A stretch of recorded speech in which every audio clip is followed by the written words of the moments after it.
Hello everyone, কেমন আছো সবাই? আজকে আমি তোমাদেরকে দেখাবো আলমারির কালার ট্রান্সফরমেশন। তো চলো, এই আলমারিটার সাইডগুলো দেখো একটু রং উঠে গেছিলো। তো আমি ভাবলাম যে এই আলমারিটা আর এইখানে শোকেসটা যদি রং করা যায়, একটুখানি নতুন ভাবে যদি সাজানো যায়, সেই জন্য মাকে বলেছিলাম রং এনে দেওয়ার জন্য। তো রং নিয়ে এসেছি এই কালারটা। তো আমি ভাবছিলাম এতে অন্য কোনো কালার করার কথা, তো এই কালারটা করছিলাম। আমি যে এই কালারটা একবার করে দেখি যে ভালো লাগছে কি না। তো সেই জন্য দেখো, তোমরা এই কালারটা কীরকম লাগছে আমাকে জানিও। আর কাজ করতে করতে অনেক টায়ার্ড হয়ে গেছি, একটু কফি খেয়ে নিয়েছি, আর রঙও দিতে শেষ হয়ে গিয়েছিলো।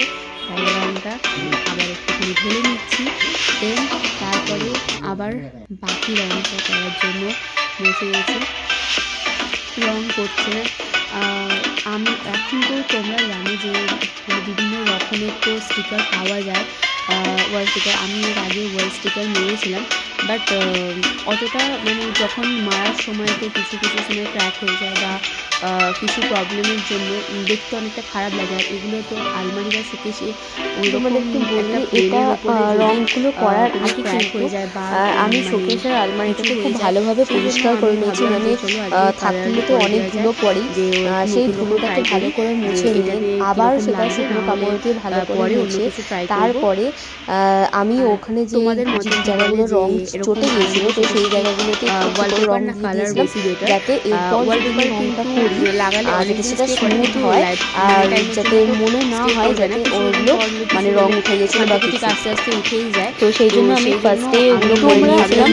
আর সেটা আলমারিকে বলে ওই মনে কি হচ্ছে যে এটা রং করা বা ওভাবে চলে গিয়েছিল দেখে জানি।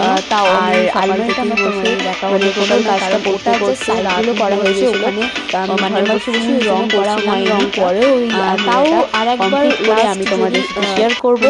আর এটা কেমন লাগছে আমাকে জানিয়ে, এর সাথে কি গ্রিন কালার ভালো মতো লাগে, এর মধ্যে অন্য কোনো কালার করলে বেশি ভালো লাগবে। আমি ভেবেছি যে এর সাথে গ্রিন কালারের কম্বিনেশন হয়তো ভালো লাগবে।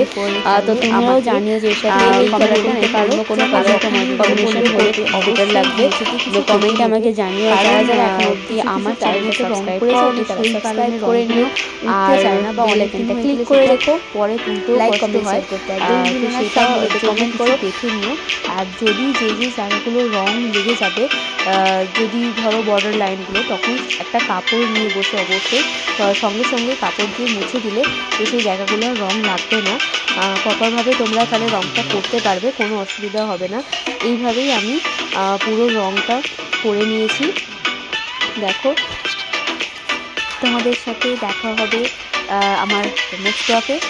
ততক্ষণ সবাই ভালো থেকো, সুস্থ থেকো। আর দেখো, আমার কিন্তু কমপ্লিট হয়ে গেছে পুরো রংটা। তোমরা দেখো আর জানো কেমন হয়েছে আর কেমন লাগছে, আর এরপর বর্ডারে কী রং করা যাবে সেটাও জানিও।